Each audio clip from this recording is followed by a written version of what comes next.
Welcome back everyone. With Dragon Quest XI's worldwide release getting closer every day, I thought I'd put together a ranking of every mainline entry in the series. So for today's video we're going to be looking at every Dragon Quest game from worst to best. Also, this list only covers numbered titles, so the many DQ spin-offs out there will not be included.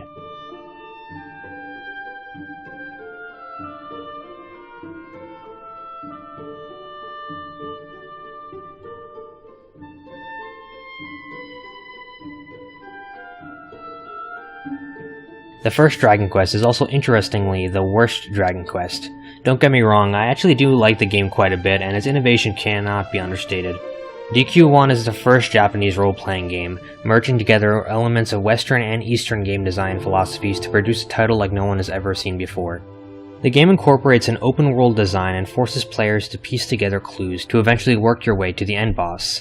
It doesn't hold your hand even a step of the way, and overall the game is extremely experimental in nature, with a lot of tedious elements being present, including only one save point being present in the whole game world, and a seriously clunky menu system. Thankfully, the developers behind the game know how to learn from their mistakes, so the franchise only improves from here.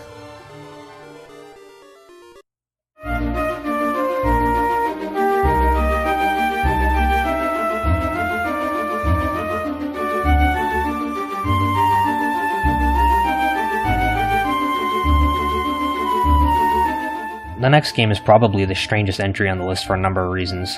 Dragon Quest X is the only entry on the list that is not a single-player role-playing game. It is actually an MMO, and so far has only ever released in Japan. I had to jump through a few hoops to play it, including getting a little program that automatically translates the Japanese text to English. And let me tell you, I'm a bit skeptical on how accurate this is. Overall, the game hardly feels like a mainline Dragon Quest game. It's more of a spin-off, to be honest. In DQ10 you do loot quests, raids with friends, and there's even a bit of story to the game. I'm ranking it low because it's just so different than the main games, and I probably only enjoyed it more than DQ1, but for an MMO it is quite good, and if it ever comes out in English I would definitely get a membership.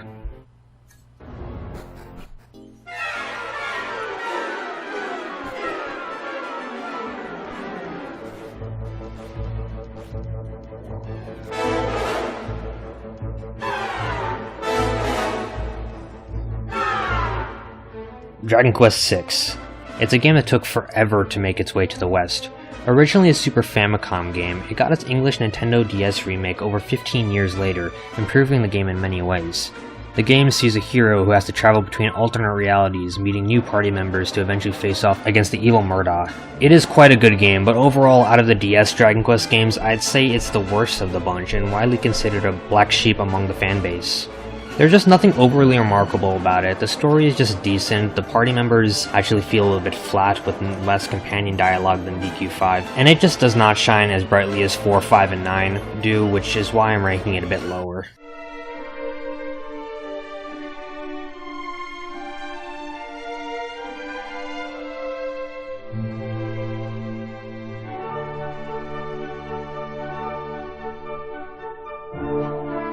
Dragon Quest II comes right off the heels of the first game, and immediately you can tell it is far improved. It still follows largely the same formula as the first game, with cryptic hints leading you to explore a game world that truly feels open.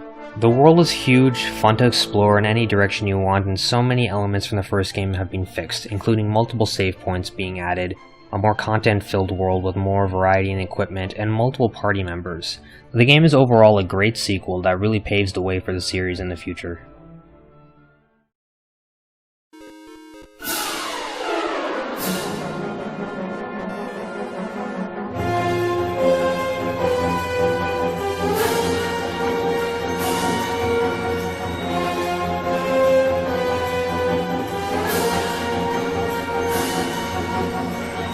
Dragon Quest III is an iconic classic, serving as the origin story of the series' legendary hero Erdrick. Dragon Quest III is an epic adventure in an open world that massively improves upon its two predecessors. The game features a day and night cycle, a new class system which gives players thousands of possible combinations, and it introduces a new party system which allows the player to name and create multiple characters with different classes that come with their own strengths and weaknesses. It's a revolutionary game that serves as a refinement of the series, and it truly feels like a role-playing adventure, with players really needing to think about every choice they make going forward. The game also improves the narrative of the series greatly, boasting a very well thought out story involving Erdrick's quest to defeat the evil Baramos. The strong focus on the narrative helps bring the world to life, and the game still retains much of the investigative gameplay the series is known for. The Game Boy Color remake makes the original NES classic even better. This is one Game Boy game that should not be missed.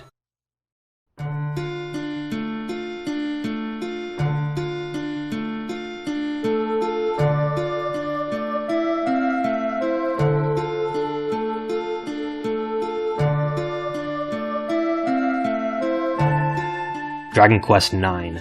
This is the only game on the entire list that is available exclusively on only one system, the Nintendo DS, and it is the last Dragon Quest game developed by Level 5. The game is one of, if not the most visually and mechanically impressive DS games I've ever seen. It features fully animated cutscenes, 3D graphics, and a massive world. The game also made many changes for the series, discarding the random monster encounters in favor of having monsters out on the field that you can see. The game follows a Celestian, an angel-like being who falls to Earth and has to make his or her way back to the observatory. The game is very unique in that for the first time in a series you can fully customize your characters down to how they look, their gender, and even the clothes they wear. Armor and weapons actually change the appearance of your character this time around, ensuring that no two people have the same characters. In addition, the game brings back the same party system of Dragon Quest III, which I actually am not a huge fan of for this game. Many people note that because you make your own party members with custom classes, names, and looks, they lose out on having companions with personalities. The companions in the game feel like empty husks, and they do not talk to you, unlike the DS remakes of 4, 5, and 6, which feature unique story companions with interesting personalities that talk to you whenever you want to. This system was okay back when DQ3 was first out, but this kind of party system is a bit outdated at this point. Regardless of this, the game overall is extremely good, featuring an epic story, soundtrack, and even multiplayer options. It really showed off what the DS was capable of and will prove as a good reason to go back to the system.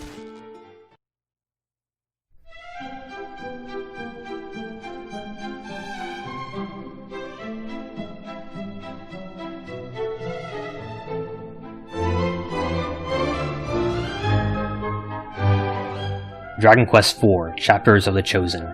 It's not just a name, the game is split up into chapters. DQ4, originally on the NES and later remade on the DS in an unfinished state, and once again remade on mobile device in a finished state, is a game that kicked off the Zenithian trilogy of games including 5 and 6. The game is structured in a very unique way, focusing on multiple different characters from around the world. You play as these different characters and learn their story, gradually leading up to everyone meeting up to defeat the evil Sorrow the Manslayer. The game is extremely cool because of the way it builds up the various characters you eventually meet, and at times it feels like multiple games in one. There's tons of party members too, and they all have unique abilities, making for a diverse lineup. Earlier I said that the game was incomplete on the DS. I really meant the localization was incomplete. The English version of Dragon Quest IV on the DS removes one of the coolest features of the franchise: Party Chat. Party Chat basically works by pressing the B button whenever you want to talk to your companions, and they will say something unique almost every time depending on the situation you're in, really making them feel like people. Without this feature, thousands of lines of dialogue were lost, which is a huge shame because this is a game with so many great characters with great personalities, and you won't even be able to talk to them. However, luckily the mobile port completed the game and gives us all this Party Chat dialogue. It is identical to the DS version in every other way, so this is the best version of the game for Westerners. If you have a phone, and yeah, you do, pick this one up.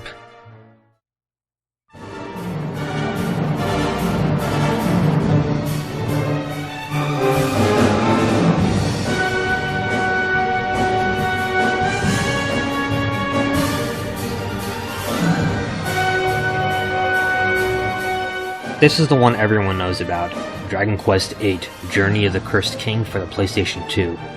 Dragon Quest VIII follows a band of 4 adventurers tracking down a wicked jester to undo a curse on an entire kingdom. The game's visuals are timeless. It's a PS2 game, but it looks fantastic, with cel-shaded visuals really bringing out the anime art style of Akira Toriyama. The game even has fully voiced scenes in the English version, and is the only game in the series so far to have this. Dragon Quest VIII's presentation is what really sets it apart, and its story, full cutscenes, and interactions between its many characters bring it to life. It introduces some new mechanics as well, including the ability to psych up, the new skill point system that allows different paths for weapon types, and an alchemy pot to create new items and weapons with. The skill paths are especially great as they allow for so many different playstyles, which brings me back to this game again and again. That's not to say that it's a perfect game. The battles are a bit slow to accommodate the flashy animations, and you're working with only 4 different companions, which is a lot less than most games in the series, leading to a less diverse team. But when it comes down to it, the game's massively improved presentation, all while maintaining the feel of the series. I would say this is a huge step for the franchise and one of the finest games on the PS2.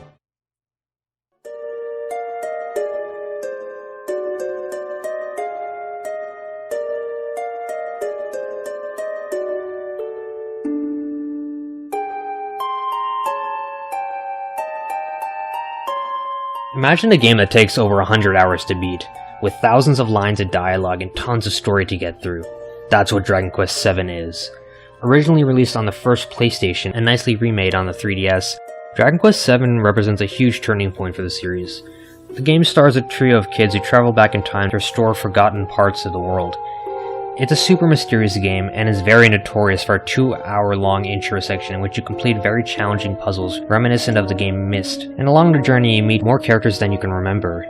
The game is just huge, boasting one of gaming's largest scripts with over 70,000 lines of dialogue, and it introduces my absolute favorite feature in the Dragon Quest series, the party chat feature, which works well to hear the comments of Kiefer and Maribel, who both have defining personalities. In addition to just how massive the game is, it ramps up the investigative aspect of the time travel in the game, requiring players to seriously think at times and piece together the next objective without being told exactly what to do. The new class system is also really great, allowing you to change the classes of you and your companions, while maintaining their personalities. Overall, it's the definition of a hidden gem, and definitely the PS1's swan song.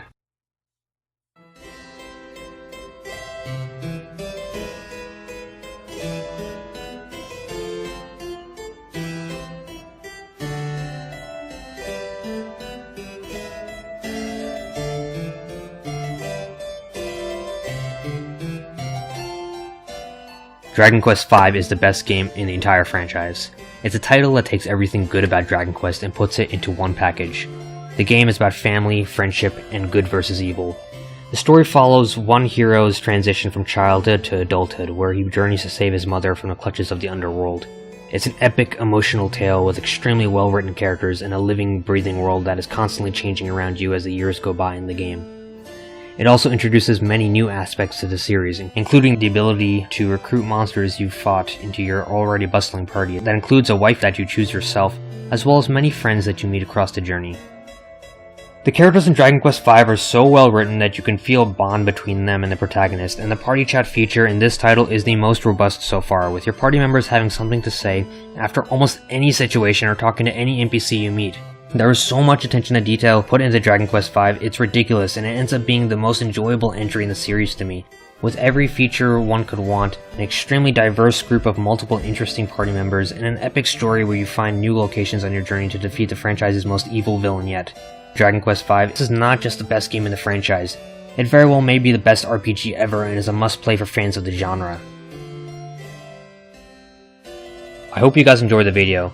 I wanted to thank everyone for helping me get to 100 subscribers recently. I couldn't do it without everyone's support. If your name isn't listed, I apologize. Some people's privacy settings don't allow me to know you're subbed to me. Regardless, I hope to make more content for you all to enjoy in the future. See you next time.